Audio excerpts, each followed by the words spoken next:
Hello students of class 9, I am here to present here to teach you science, biology of chapter 5. The topic is fundamental unit of life. Means हम लोग cell के बारे में पढ़ने जा रहे हैं, ठीक है। सेल क्या है, सेल को पहले किसने देखा, वो सारी चीजों के बारे में पहले इंट्रोडक्शन में देखते हैं कि सेल को पहले किसने देखा। तो इन 1665 में Robert Hooke examined the thin sliver of cork through a self-designed microscope. Self-designed microscope में किसने देखा? रॉबर्ट हुक ने 1665 में इसे देखा, ठीक है। वो भी सेल्फ क्या है ये? स्लाइस ऑफ कॉर्क मीन्स किसी पेड़ के छाल मीन्स हल्का सा बात लिए और उसको सेल्फ डिजाइन माइक्रोस्कोप में उन्होंने अपने माइक्रोस्कोप जो खुद से बनाया था उस पे उन्होंने देखा। क्या देखा? It look like a Honey comb consisting of many little compartment. उन्होंने देखा it look like Honey comb consisting of many little compartment. उन्होंने देखा कि एक छोटे से क्या है मधुमक्खी के छत्ते जैसा उन्हें दिखा। मधुमक्खी जैसे हनी बी रहते हैं अपने घर छत्ते बनाकर, उसी तरह उन्हें दिखा। तो देखो मैंने फिगर में एक छोटा सा फिगर बनाया है जिसमें मैंने चाहा है कि आपको समझा सकूं। ये रॉबर्ट हुक ने एक स्लाइस जो लिए थे थिन सा क्या बॉक्स मींस छिलका लिए थे, वो उसको माइक्रोस्कोप में देखे थे तो उन्होंने कुछ इस टाइप का इमेजिंग देखा, एग्जामिन किया, जिसमें ये सारे जो छोटे छोटे पोर्स हैं, ये जो डॉट है, ये जो डॉट, ये डॉट, ये क्या था? Cell means little room. Cell को कहा गया है और लिटिल रूम छोटे से घर। और क्या लिखे उन्होंने? All living things are composed of cell. और जितने भी जीव जंतु हमारे पास हैं देखते हैं वो सब किससे बना हुआ है? सेल से, ठीक है। और it is the basic unit of life. और लास्टली वो हमारा लाइफ का सबसे बेसिक फंक्शन काम करता है। तो सेल को हम लोग फंडामेंटल यूनिट ऑफ लाइफ इसीलिए कहते हैं क्योंकि सेल से ही हमारा बॉडी का फंक्शन बना है।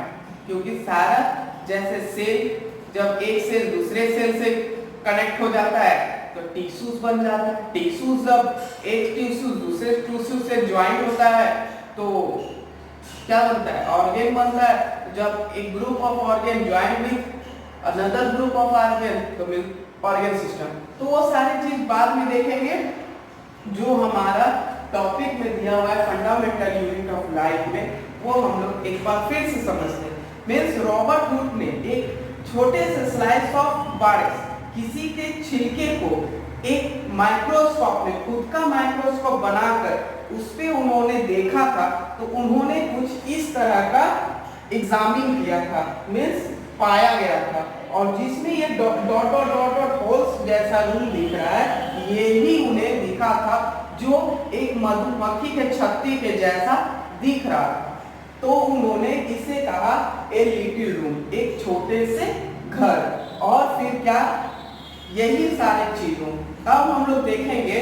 क्या नेक्स्ट है cell and onion peel means कैसा दिखता है प्याज के परत के ऊपर ओनियन पील्स पे कैसा दिखता है वो थोड़ा देखते हैं। चलिए डायग्राम बनाएंगे, प्रॉपर्ली आपको समझाएंगे, ठीक है।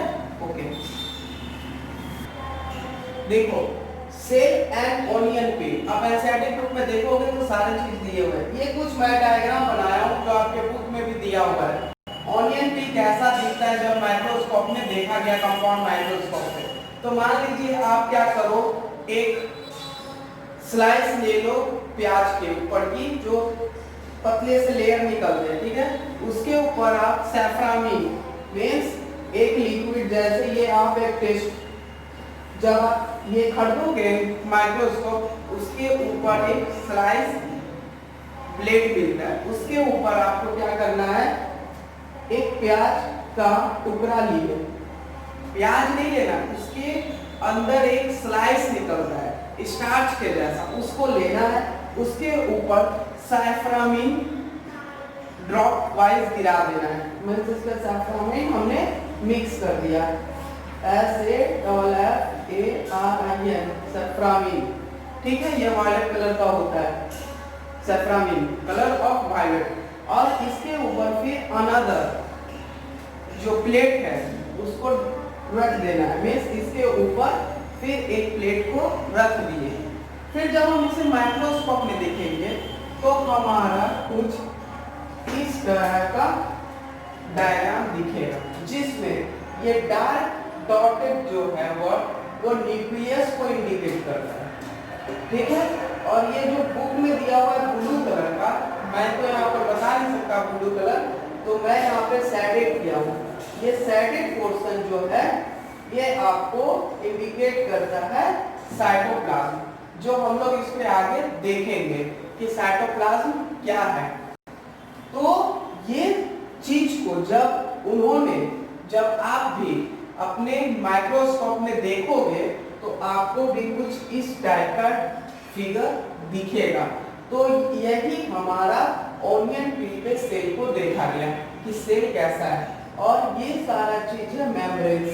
तो ये सब हम आगे डिस्कस करेंगे क्योंकि चैप्टर में ऑलरेडी दिया हुआ है। तो हम बता दिए आपको कि ये जो बीच में डार्क डॉटेड ब्लैक कलर का दिख रहा है, बुक में देखोगे तो ब्लैक कलर का दिख रहा है एनसीईआरटी में, वो आपका न्यूक्लियस को इंडिकेट करता है। और उसी बुक चैप्टर में जो बुक के फिगर में ब्लू कलर का ये है जो साइटोप्लाज्म को इंडिकेट कर रहा है। तो जब अब हम लोग देखेंगे various cell in our body, कितने तरह का सेल हमारे बॉडी में होता है, ये फिगर दिया हुआ है बुक में। तो चलिए देखते हैं। देखो various cell in our body, कौन कौन से सेल हमारे बॉडी में पाए जाते हैं। पहला है ब्लड सेल, जो लाल कलर का होता है हमारे बॉडी में, उसको कहते हैं ब्लड सेल। दूसरा है बोन सेल, कुछ इस तरह का फिगर हुआ। ओवम सेल, जो फीमेल रिप्रोडक्टिव सेल भी कहा जाता है, इसको कहते हैं ओवम सेल। फिर है नेक्स्ट नर्व सेल, जो हमारे बॉडी में मैसेज कैरी करता है, इसको कैरी करने के लिए नर्व सेल कहते हैं। और स्पर्म सेल, जो मेल रिप्रोडक्टिव सेल को कहते हैं क्या, स्पर्म सेल। तो these are the cell which is present in human body, means ये सारे सेल जो है हमारे बॉडी में पाया जाता है, जिसका वेरियस फंक्शन है। अब हम लोग का नेक्स्ट है कि कितने तरह का ऑर्गेनिज्म हमारे बॉडी में पाए जाते हैं। तो पहला ऑर्गेनिज्म है यूनिसेलुलर, और नेक्स्ट ऑर्गेनिज्म है क्या, मल्टीसेलुलर। ये सारी चीजों को हम लोग डिस्कस करेंगे, बट हम लोग पहले उसके बारे में लिखेंगे, उसके बाद हम लोग डिस्कस करेंगे कि यूनिसेलुलर और मल्टीसेलुलर ऑर्गेनिज्म किसे कहते हैं, ठीक है। चलिए लिखते हैं। हमारा नेक्स्ट है types of organism on the number of cell, means कितने तरह के ऑर्गेनिज्म होते हैं और उनमें कितना नंबर सेल होता है, ठीक है। तो पहला है यूनिसेलुलर ऑर्गेनिज्म, जिसमें सिंगल सेल होता है, ठीक है। तो डेफिनेशन जो लिखे हैं उसको देखिए। Unicellular organism, it is a single cell organism, means ये सिंगल सेल मींस सिर्फ एक सेल से ये बना हुआ ऑर्गेनिज्म होता है। All function perform by single cell, और जितना भी फंक्शन होते हैं बॉडी में उस ऑर्गेनिज्म के, वो सारा एक ही सेल परफॉर्म करता है। And it's life span is short, और इसका लाइफ स्पेन जो होता है, इसके जीने के दिन जो होते हैं वो बहुत कम होता है। तो एग्जांपल में एमोबिया, एमोबिया का डायग्राम आप कुछ इस तरह बना सकते हो। एमोबिया, तो ये डायग्राम हो गया एमोबिया का, मींस सिंगल सेल से जो बना हुआ ऑर्गेनिज्म और सारा फंक्शन उसका एक ही सिंगल सेल करता है, उसे कहते हैं यूनिसेलुलर। नेक्स्ट है multicellular, it consist of large number of cell, means इसमें बहुत ज्यादा सेल होता है और different cell perform different function, means different cell, जितने भी सेल होते हैं उनका अलग अलग फंक्शन होता है और उसका लाइफ स्पेन लॉन्ग होता है। तो ये दोनों के डिफरेंस बिटवीन भी कभी कभी पूछा जाता है एग्जाम में, तो इसके लिए आप प्रिपेयर हो कि यूनिसेलुलर सिंगल सेल है, मल्टीसेलुलर बहुत सारे सेल्स है, लार्ज नंबर ऑफ सेल्स है, इसमें single cell perform all function, इसमें different cell perform different function, means इसमें बहुत सारे सेल होते हैं जिसका अलग अलग काम है, और इसमें एक सेल होता है जिसका एक ही काम है जो वो सारा फंक्शन को करता है। मल्टी सेलुलर का एग्जांपल में ह्यूमंस हो गया, जो व्यक्ति है, व्यक्ति का हर एक सेल अलग अलग काम करता है। अब हम लोग पढ़ेंगे what is cell made of, means cell क्या चीज से बना हुआ है। तो चलो इसके बारे में हम लोग थोड़े से डिस्कस करेंगे कि what is cell made of, means क्या है, सेल किससे बना है, इसके बारे में थोड़ा हम लोग चलते हैं, जानते हैं कि सेल क्या चीज से बना हुआ है। तो मैं रब कर रहा हूं, फिर लिखूंगा।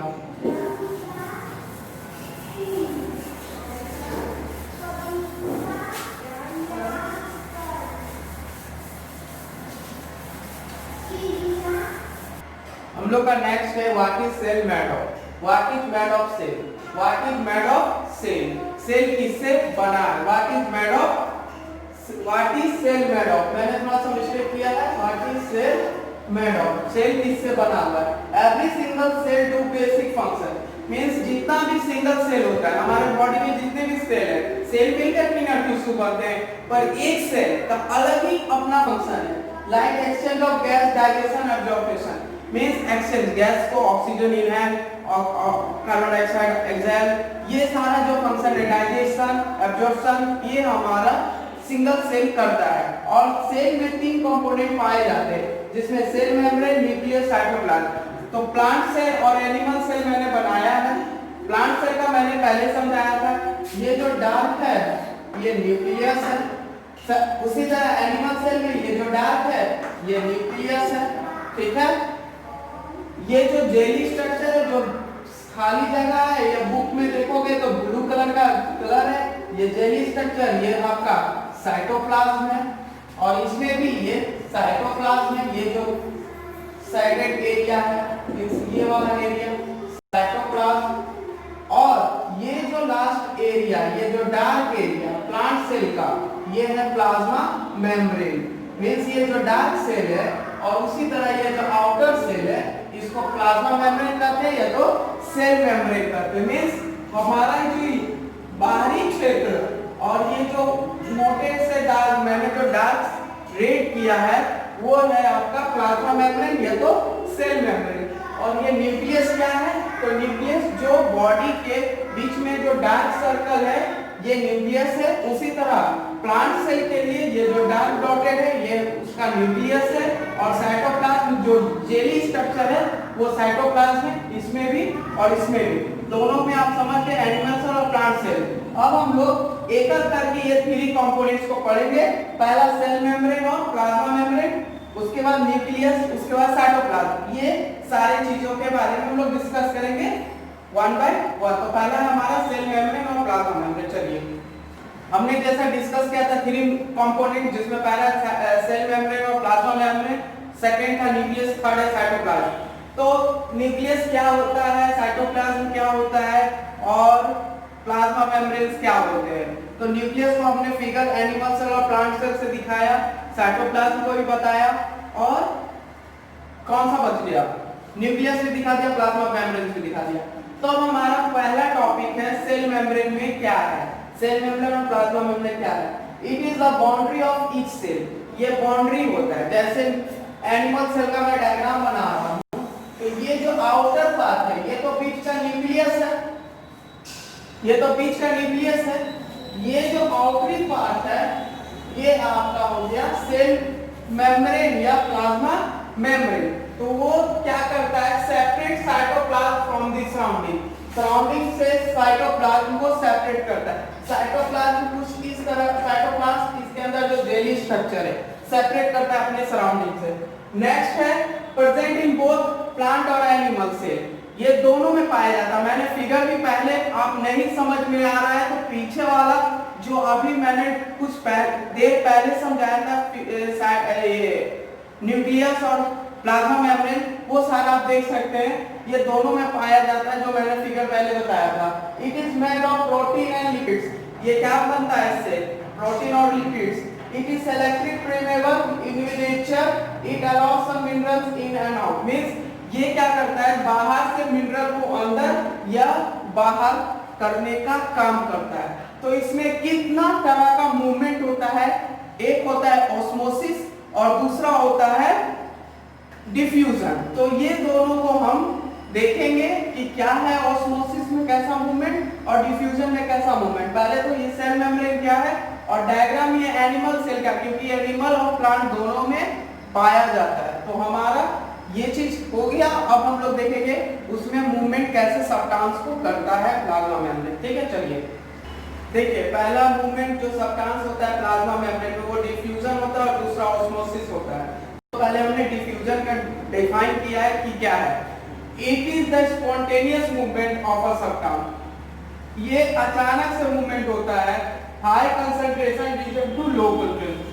भाई हाई कंसंट्रेशन और लो कंसंट्रेशन रीजन कैसे क्या हुआ, तो जैसे मान लीजिए एनिमल सेल है, ठीक है, इसका न्यूक्लियस है, ठीक है, और यहाँ पे साइटोप्लाज्म वगैरह है। ये तो प्लाज्मा मेम्ब्रेन है, ये लास्ट वाला पोर्शन।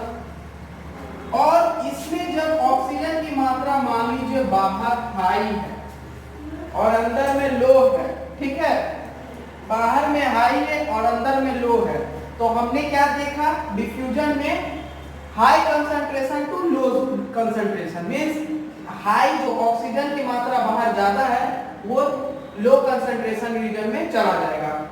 अगर अंदर में ऑक्सीजन की मात्रा ज्यादा है बाहर में कम है तो फिर अंदर से बाहर आ जाएगा। तो मींस डिफ्यूजन मींस करता है कि मूवमेंट ऑफ डायरेक्ट, आप समझ लो डिफ्यूजन क्या है, एक्सचेंज ऑफ गैस, जिसमें oxygen and carbon dioxide move across the cell membrane. ये हमेशा मूवमेंट होते रहता है क्योंकि प्लाज्मा मेम्ब्रेन और सेल मेम्ब्रेन एक ही चीज है और ये दोनों एनिमल और प्लांट सेल में पाया जाता है।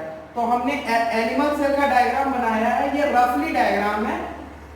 ये हमने डिस्कस किया कि ये मेरा न्यूक्लियस है और ये साइटोप्लाज्म है, ठीक है, और ये प्लाज्मा मेम्ब्रेन है। जो ये बाहरी वाला सतह है ये प्लाज्मा मेम्ब्रेन है।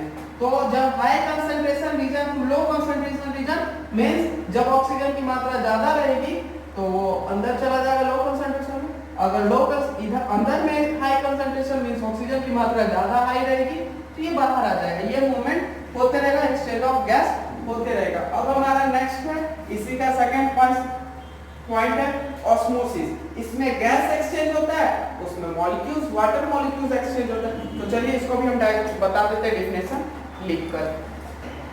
देखिए हम लोग डिफ्यूजन में पढ़े एक्सचेंज ऑफ गैस, अब इसमें पढ़ेंगे ऑस्मोसिस में exchange of molecules water molecules. The movement of water molecules through the plasma membrane called osmosis.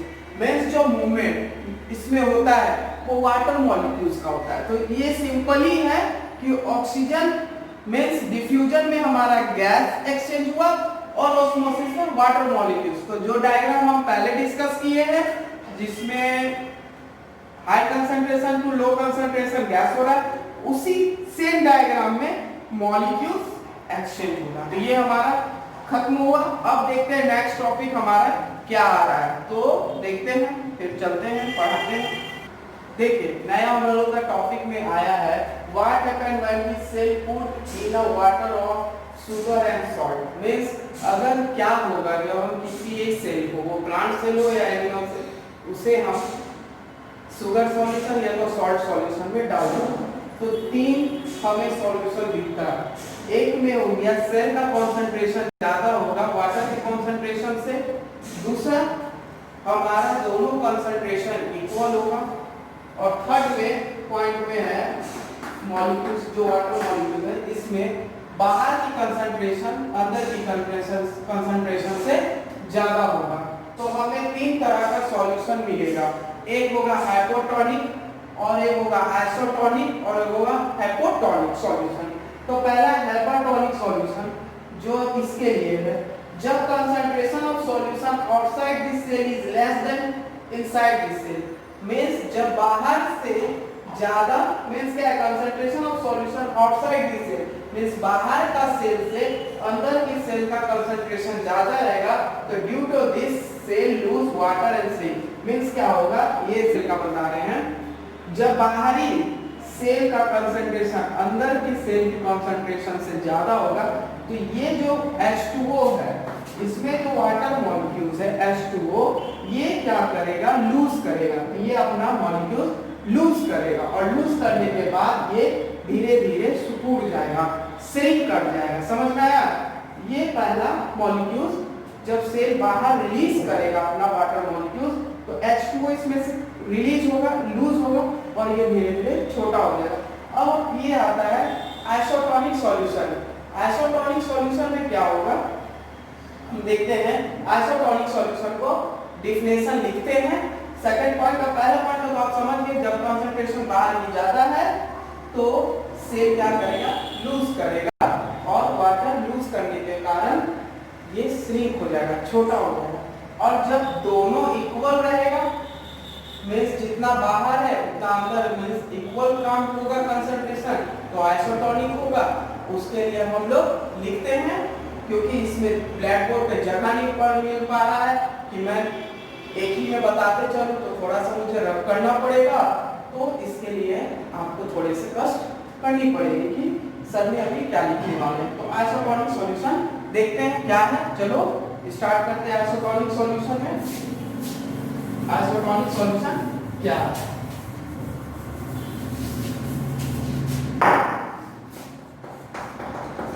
Isotonic solution में क्या आता है?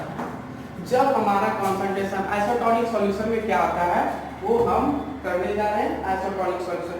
ठीक है, चलिए देखो पहले हम लोग ने क्या समझा था, जब हमारा कंसंट्रेशन बाहर की ज्यादा रहेगी अंदर की अपेक्षा तो पानी की मात्रा क्या होगा, लूज करेगा और ये धीरे धीरे श्रिंक करेगा।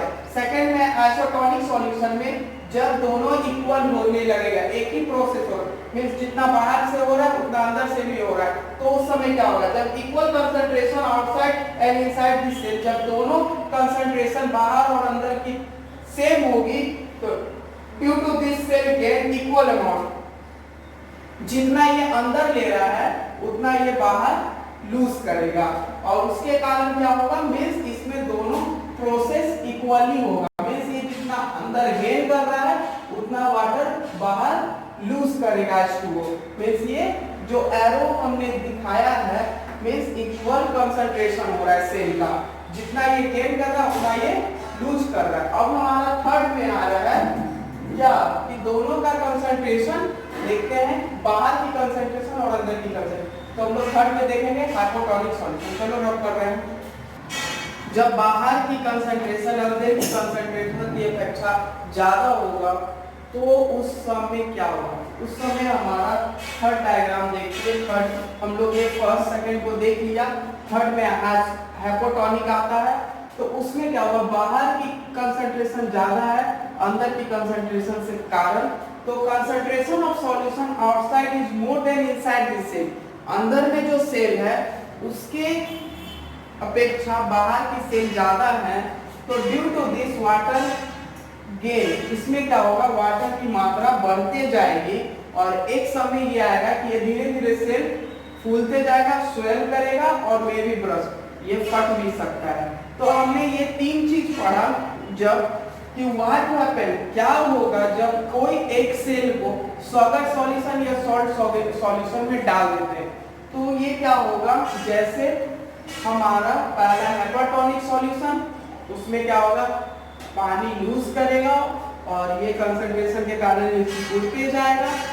सेकेंड में क्या होगा, आइसोटोनिक सॉल्यूशन, इसमें क्या होगा, H2O जो है जितना ये बाहर जा रहा है उतना ये अंदर आएगा, मींस इसमें इक्वल होते जाएगा। थर्ड में हाइपोटोनिक सॉल्यूशन में हमारा H2O क्या होगा, बाहर की H2O अंदर की H2O के कारण ज्यादा रहेगा कंसंट्रेशन, तो ये पानी की मॉलिक्यूल्स इसमें बढ़ते जाएंगे जाते जाएंगे जाते जाएंगे और एक समय आएगा ये सेल धीरे धीरे स्वेल करेगा, फूलते जाएगा और एक समय आएगा ये फट भी सकता है। तो हम लोग ने यहाँ तक तो देखा।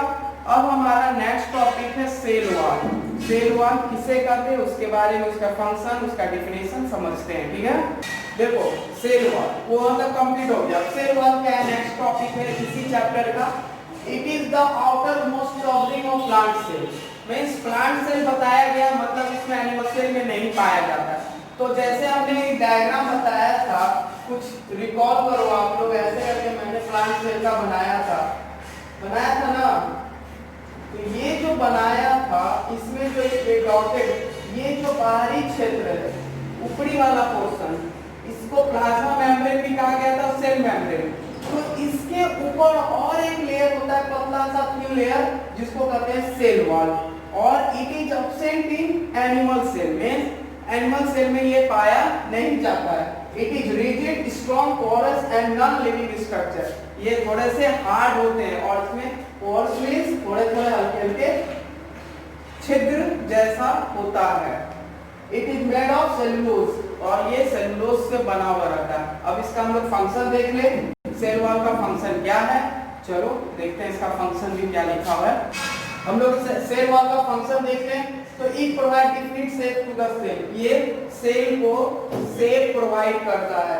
It provide strength to the cell, और ये थोड़े सेल को ताकत भी देता है। और it is made of cellulose, और ये फिर सेलुलोज से बना हुआ होता है। तो हमारा फंक्शन इतने ही है सेल का। सेल वॉल का फंक्शन क्या है हमने लिख दिया। अब हम लोग नेक्स्ट देखते हैं हम लोग हमारे बुक में क्या दिया हुआ है। हमारा दिया हुआ है बुक में न्यूक्लियस। न्यूक्लियस को कहा जाता है हेडक्वार्टर ऑफ द सेल। ये एक नंबर के क्वेश्चन में पूछा भी जाता है कि न्यूक्लियस क्या है, तो आप डायरेक्टली तो हेडक्वार्टर ऑफ द सेल। मैंने इसको बताया था सैपरिन डालकर, वो ऑनियन पिल्स के नहीं है तो आप फिर से रिकॉल कर लो। यहाँ पर ये दोनों में पाया जाता है, animal as well as plant cell में। तो देखो ये है प्लान है प्लांट सेल के लिए। तो प्लांट सेल का जो एक फिगर था छोटा सा देख लीजिए, देखोगे तो ये डॉटेड स्ट्रक्चर जो होता है, ये डॉट यही है न्यूक्लियस। और एनिमल के लिए देखोगे तो हमारा कुछ इस तरह करके ये न्यूक्लियस रहता है। तो ये है हमारा प्लांट सेल और as well as animal cell, ये दोनों पाया जाता है। It is directed control the cellular activities, means ये क्या करता है, जो सेल के अंदर जो भी एक्टिविटीज होता है इसको वो कंट्रोल करता है, एज वेल एज उसको आगे बढ़ने के लिए, उसको काम देने के लिए वो काम भी करता है न्यूक्लियस। इन यूरेकेटिक सेल, ये वर्ड अभी हम लोग डिस्कस करेंगे इसके बाद। Eukaryotic cell a well defined nucleus is present. Eukaryotic cell में न्यूक्लियस जो होता है बहुत अच्छे से डिफाइन किया हुआ रहता है, मींस बहुत अच्छे से समझाया हुआ रहता है। But while in prokaryotic cell, prokaryotic cell में न्यूक्लियस जो होता है एब्सेंट होता है। तो ये दो सेल के बारे में भी हम लोग इसके बाद ही समझेंगे कि क्या है ये दोनों सेल, जैसे हमने मल्टीसेलुलर ऑर्गेनिज्म और यूनिसेलुलर ऑर्गेनिज्म के बारे में देखा था। तो यूकैरियोटिक सेल और प्रोकैरियोटिक सेल को देखेंगे। It has double layer covering called nuclear membrane. Double layer means बहुत सारे, एक नहीं दूसरे दो लेयर के से वो ढका हुआ रहता है। और न्यूक्लियर मेंबर में क्या कंसिस्ट होता है, ये क्वेश्चन हमेशा पूछा जाता है कि न्यूक्लियर मेम्ब्रेन क्या कंसिस्ट करता है। तो आप तो क्रोमेटिन, न्यूक्लियस, न्यूक्लियोस और एक होता है क्रोमोसोम। ये तीन चीज पाया जाता है किसमें, न्यूक्लियर मेम्ब्रेन में। और पूछा जाता है क्रोमेटिक में क्या पाया जाता है, क्रोमेटिन में तो डीएनए। याद रखिएगा ये भी एक क्वेश्चन पूछा जाता है, क्या होता है क्रोमेटिन में।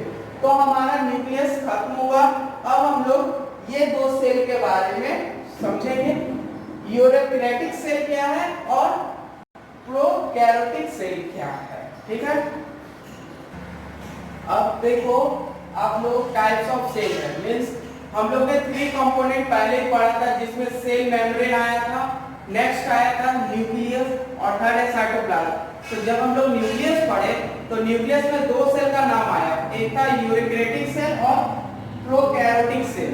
तो ये 2 सेल क्या है सर, ये क्वेश्चन पूछ रहा है, तो इसको मैं बता रहा हूँ।